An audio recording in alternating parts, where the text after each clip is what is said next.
શૌર્ય, પરાક્રમ અને વીરતા પામવા માટે દરરોજ આ સૂર્ય નમસ્કાર કરજો.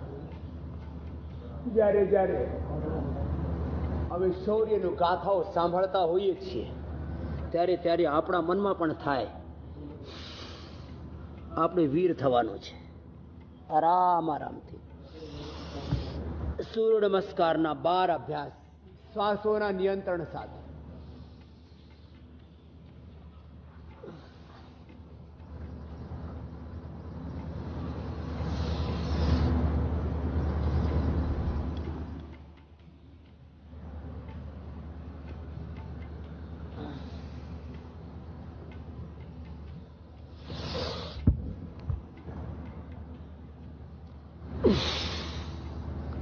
જ્યારે આગળ વળવાનું હોય ત્યારે શ્વાસને બહાર કાઢવાનું, જ્યારે પાછળ વળવાનું હોય ત્યારે શ્વાસને અંદર ભરવાનું.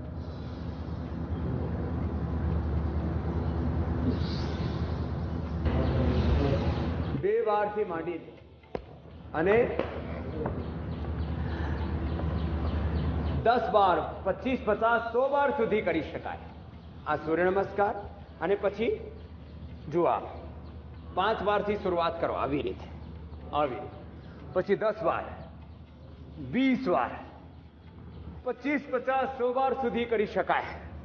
આમ ફોલાદી જેવો અસ્મા ભવતનસ્તનો બલમ ઉપાસ નાયમાત્મા બલહીને લભે વીર ભોગ્યા વસુંધરા.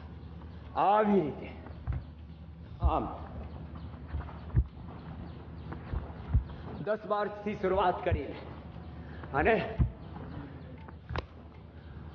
25, 50, 100 વાર સુધી કરી શકાય. પછી ફક્ત આ 4-5 અભ્યાસ જ કરી લેજો. આવી રીતે મુઠ્ઠીઓ બંધ કરીને ફોલાદી શરીર કેમ થાય એનો પ્રકલ્પ છે. આ 10 વારથી શરૂઆત કરીને ધીમે ધીમે 100 વાર સુધી આ સાધારણ દંડ આવી રીતે આ મુઠ્ઠીઓ પર કરી શકાય. અને કોઈને મિશ્ર દંડ કરવી હોય તો આમાં દંડ બેઠક બંને થાય. આવી રીતે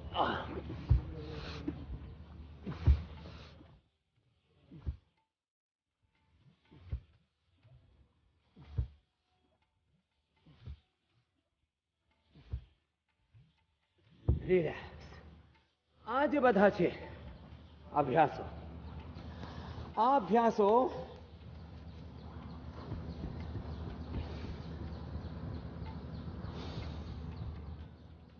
દસ, 20, 25 વારથી માંડીને 100 વાર કરી શકાય.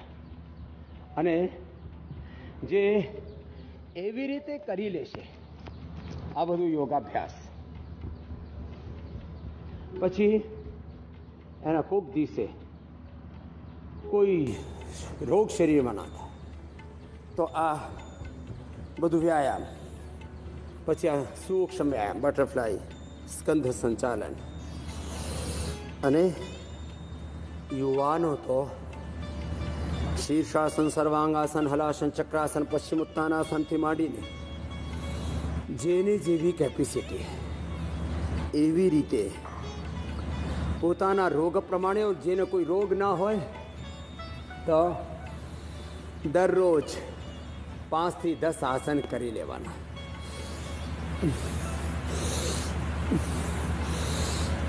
ધારો કે કોઈને ખંભા દુખતા હોય, સર્વાઇકલ સ્પોન્ડિલાઇટિસ પેન હોય, વર્ટિગોની પ્રોબ્લેમ હોય તો આ બધા કરી શકાય. પછી અત્યારે યુવાનો હોય, મિલિટરી, પેરામિલિટરીના જવાનો હોય, ભાઈ બહેનો હોય, એ કોઈને પણ કોઈ પણ રોગ થઈ શકે. તો એના માટે શું કરવાનું? એના માટે એક જ વાત છે કે ઓછામાં ઓછા 5 આસનો. ધારો કે કોઈને ઓબેસિટી છે તો પગ આમ પરસાય ફેલાવીને આવી રીતે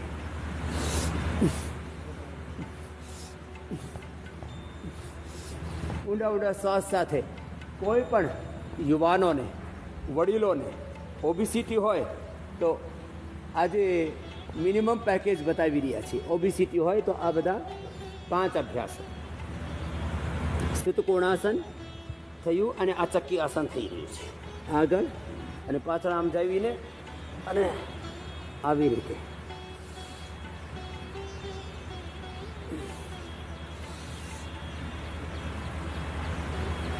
આ ચક્કી આસન.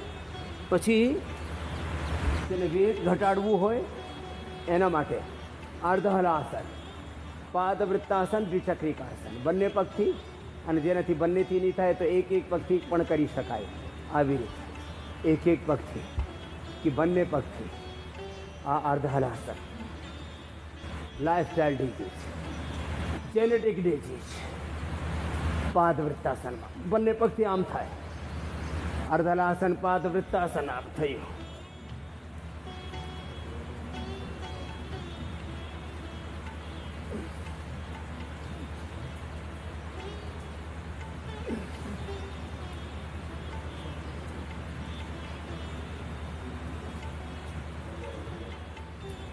અને અર્ધહલાસન, પાદવૃત્તાસન, દ્વિચક્રિકાસન આ એક 2 મિનિટથી માંડીને 10 મિનિટ સુધી સતત 100 બાર, 200, 500 બાર સુધી અમે કરાવીએ છીએ. ખાવામાં પીવામાં થોડી પરેજી પાળવી પડે. મેદો, હરવટી, ત્રિફલા, ગુગળ, વેટ ગો, ઊંડા શ્વાસ ભરીને આવી રીતે.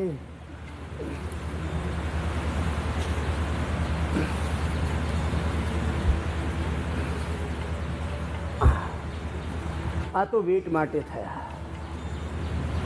અને જેને કમર દુખતી હોય, આ તો મોટી પ્રોબ્લેમ છે આજે. એને શું કરવાનું? એને આ મરકટાસન કરવાનું. તો જેને વજન વધારે હોય એને પરેજી પાળવું પડે. અનાજ, ઘી, મીઠ અને ગળ્યું આ ઓછું કરી દેવાનું. અને શક્ય હોય તો દૂધી કલ્પ કરો. દૂધીનો જ્યુસ, દૂધીનો સૂપ, દૂધીની શાકભાજી, અને જ્યાં સુધી શક્ય હોય ત્યાં સુધી બોઇલ્ડ વેજીટેબલ્સ અને લો કેલોરી ફૂડ લેવાનું. જેને કમરમાં દુખાવો હોય, મરકટાસનના 3 અભ્યાસો. મરકટાસનના 3 અભ્યાસો. આ બીજો અભ્યાસ છે. ત્રીજા અભ्यास में पग सीधा, पैर सीधे और दाहिने पैर को उठाते हैं. जमणा पगने उचकीने डाबी बाजूમાં ડાબા હાથના પાસે આમ લઈ જવાનું અને ગરદનના આમ ફરાવવાનું. આવી રીતે. કેટલું સરળ છે અભ્યાસ. અને અર્ધ પવન મુક્તાસન. જેને કમરમાં દુખાવો હોય એને પૂર્ણ પવન મુક્તાસન નહીં કરતા, અર્ધ પવન મુક્તાસન.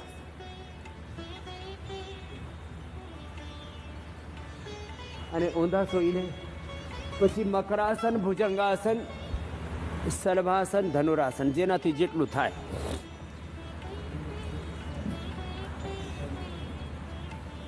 આ કમર માટે રામબાણ છે. આરામ આરામ. આ બધા કરી લેવાના.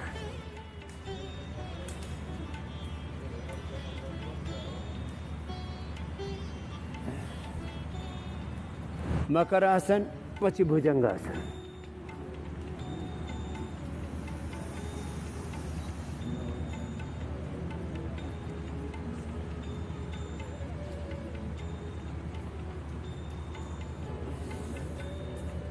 શ્વાસ ઊંડા ભરીને અથવા ડીપ બ્રીથિંગ સાથે ભુજંગાસનના 3 અભ્યાસો ઓછામાં ઓછા કરવાના. 3 અભ્યાસ પછી સર્વાસનના 10 સેકન્ડથી પ્રારંભ કરીને ધીમે ધીમે એક આસનને 10 મિનિટ સુધી કરવાનું.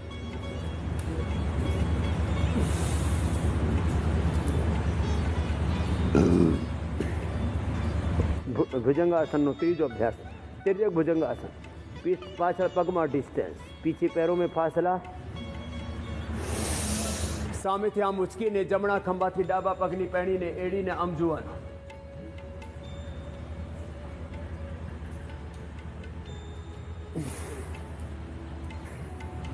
પછી સલભાસન.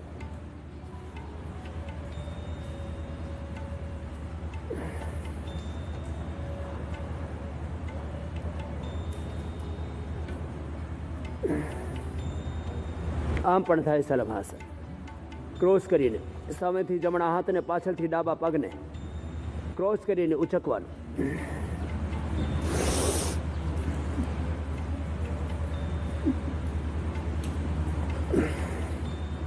પછી આમ ઉચકવાના સામેથી. અને થાકી જાય ત્યારે આમ હથેળી પર હથેળી આમ મૂકીને થોડો આરામ કરવાનો. પંજા બહારની સાઈડમાં, પેણી અંદરની સાઈડમાં.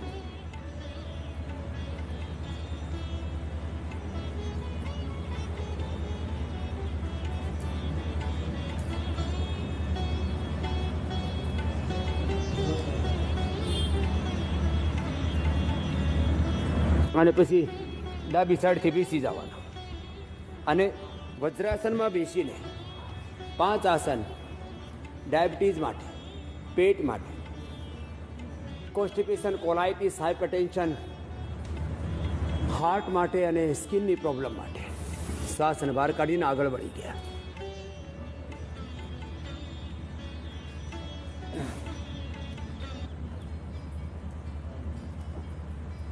અને આમાં કપાલભાતિ કરો તો વધારે ફાયદો થાય.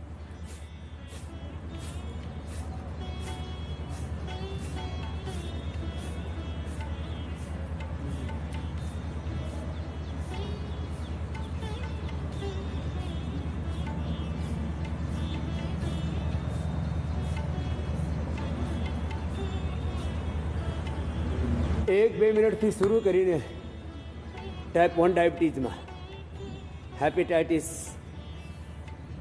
બહુ જ વધારે કોન્સ્ટિપેશન, પેટની બહુ વધારે problem, Mandukasana, Shashakasana, piles, fissure, fistula, constipation, colitis, ulcerative કોલાઇટિસમાં, ફેટી લીવર, લીવર સિરોસિસમાં, હેપેટાઇટિસ, ટાઈપ 1 ડાયાબિટીસમાં કપાલભાતિ કરતો. જેનાથી જેટલું થાય મંડુકાસન, શશકાસન. જેનું શરીર ફ્લેક્સિબલ હોય તો એ યોગ મુદ્રાસન પણ કરી શકાય. યોગ મુદ્રાસનમાં આમ બેસવું પડે. શ્વાસ બહાર કાઢીને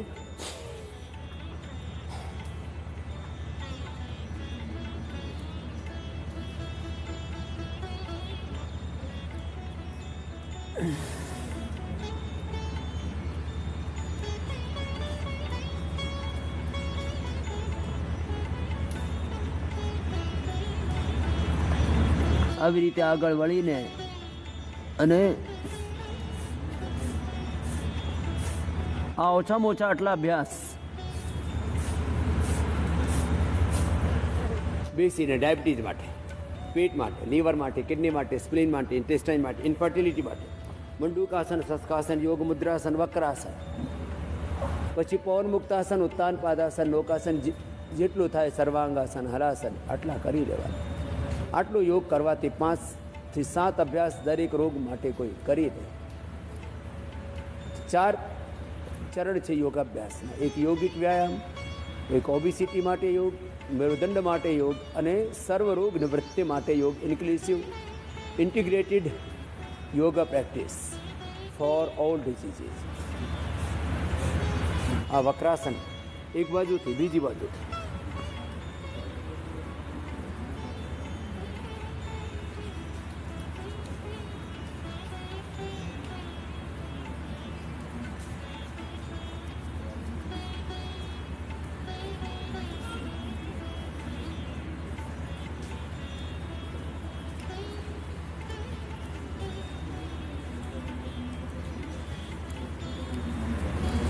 વક્રાસન પછી પવન મુક્તાસન, ઉત્તાન પાદાસન, જેટલું થાય આટલું કરી લેવાનું. પવન મુક્તાસન, ઉત્તાન પાદાસન, લોકાસન, સેતુબંધાસન, પાદંગુષ્ઠનાસાસ, પ્રશાસન, સર્વાંગાસન, હલાસન. એ તો લાસ્ટમાં અમે 10 અભ્યાસ બતાવી રહ્યા છીએ. આમાંથી 5 થઈ જાય તોય સારા. 5 અભ્યાસ થઈ જાય તો પણ માણસ રોગ મુક્ત થઈ જાય.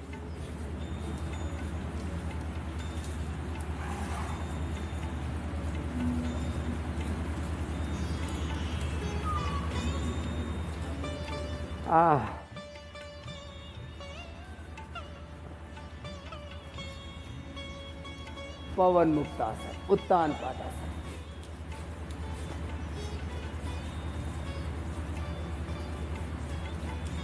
જેનાથી થાય એ આમ લોકાસન પણ કરી શકાય. થોડો બેલેન્સ બનાવવું પડે, ઘોટણ સીધા રાખવા પડે.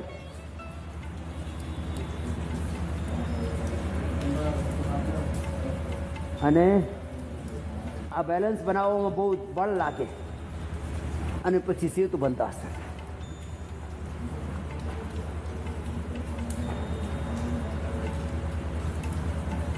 પાદાંગુષ્ઠનાસા સ્પર્શાસન.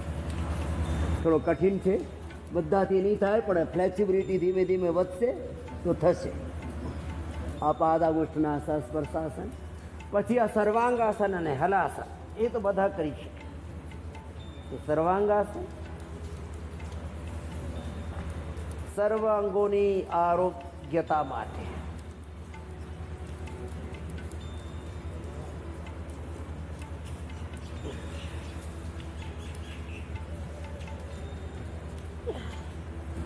સર્વાંગાસન, હલાસન. પછી અંતે શવાસન.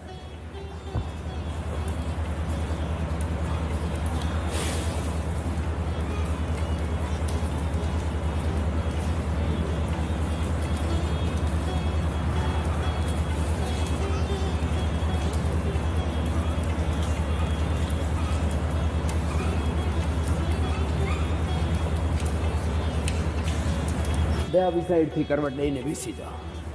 આ તો બધા આસનો જેનાથી જેટલા થાય એટલા કરી લેવાના. પછી સિદ્ધાસન, સુખાસન કે પદ્માસનમાં સીધા બેસીને પછી પ્રાણાયામ કરવા.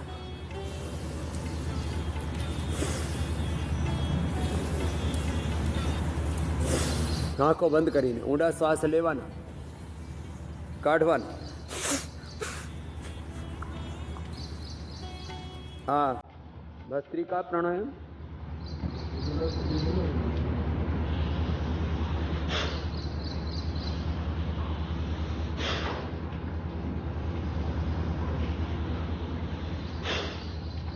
ભસ્ત્રિકા, આરામ આરામ. પછી કપાલભાતિ. 1 सेकंड में 1 बार, एकदम साथ.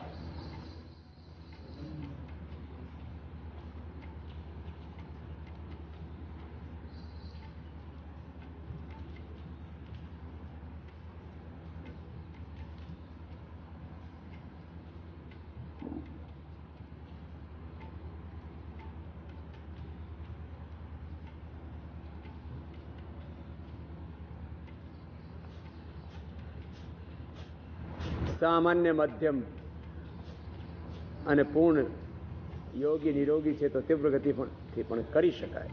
આ છે કપાલભાતિ. પછી જે સ્વસ્થ હોય તો 3 બંધ સાથે બાહ્ય પ્રાણાયામ પણ કરી શકાય.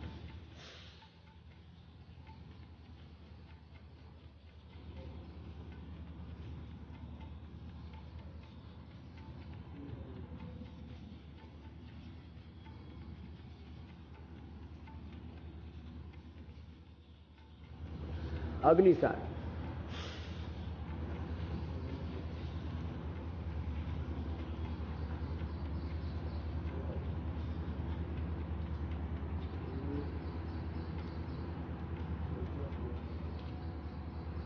ઉજ્જાઈ.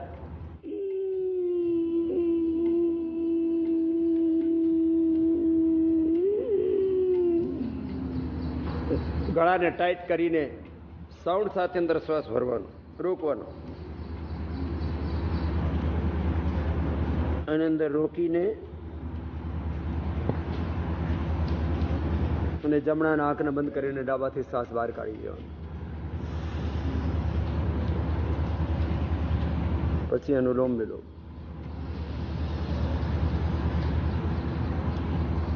ડાબાથી લેવાનો, જમણાથી કાઢવાનો. પછી જમણાથી લેવાનું, ડાબાથી કાઢવાનું.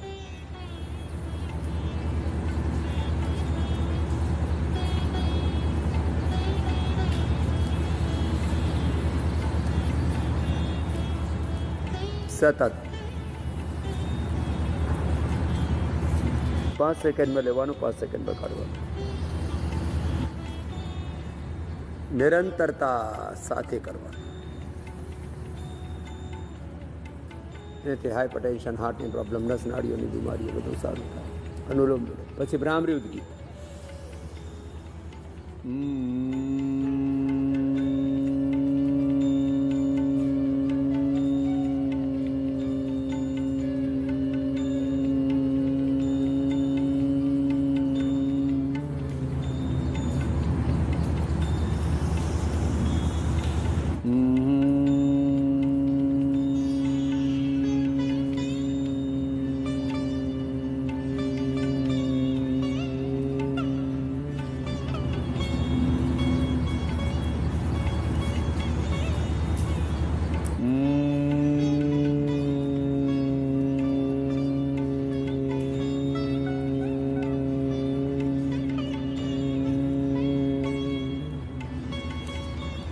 આ ભ્રામરી, પછી ઉદ્ગીત.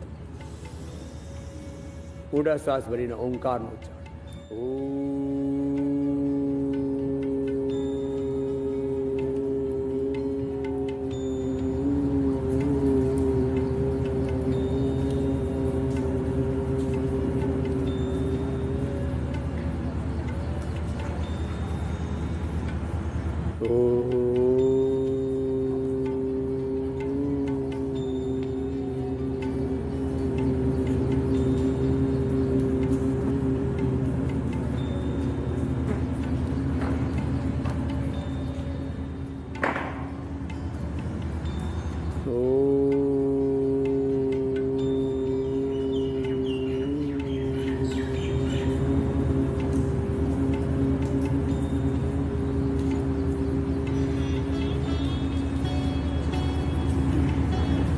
પછી શ્વાસો સાથે ઓંકારનું ધ્યાન કરવાનું, ગાયત્રીનું ધ્યાન કરવાનું. આવી રીતે જે યોગિક વ્યાયામ, યોગાસન, પ્રાણાયામ અને ધ્યાન કરશે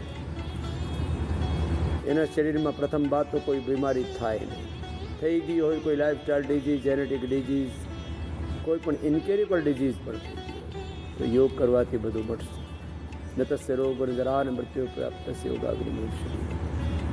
અને એનાથી મારી આંતરિક પ્રતિભાનો, મેધાનો, પ્રજ્ઞાનો, રીતંબરાનો જાગરણ થાય છે. એટલે યોગ ભગાવે રોગમાં. દરરોજ મારી સાથે બાળકો હોય કે યુવાનો હોય કે રાષ્ટ્રના જવાનો હોય, આ બધા સાથે આવી જ રીતે યોગ કરજો અને તનમનમાં આરોગ્ય સાથે સદાય વીરતાનો ભાવ રાખજો. અને દેશને, જાતિના નામે, પ્રાંત, ભાષાના નામે કોઈક દિવસે વિભાજન નહીં કરજો. યોગ અમને એકતાનો, શ્રેષ્ઠતાનો, સમાનતા, એકતા, પવિત્રતા, સચ્ચરિત્રતાનો પાઠ શીખાવે છે. એટલે યોગ શક્તિથી રાષ્ટ્રભક્તિ ઓટોમેટિકલી જાગૃત થાય છે. એટલે યોગ સાધનાની સાથે રાષ્ટ્રની આરાધના કરતે રહેજો. અને એબીપી અસ્મિતા ઉપર મારા સાથે દરરોજ યોગ ભગાવે રોગમાં યોગ કરજો.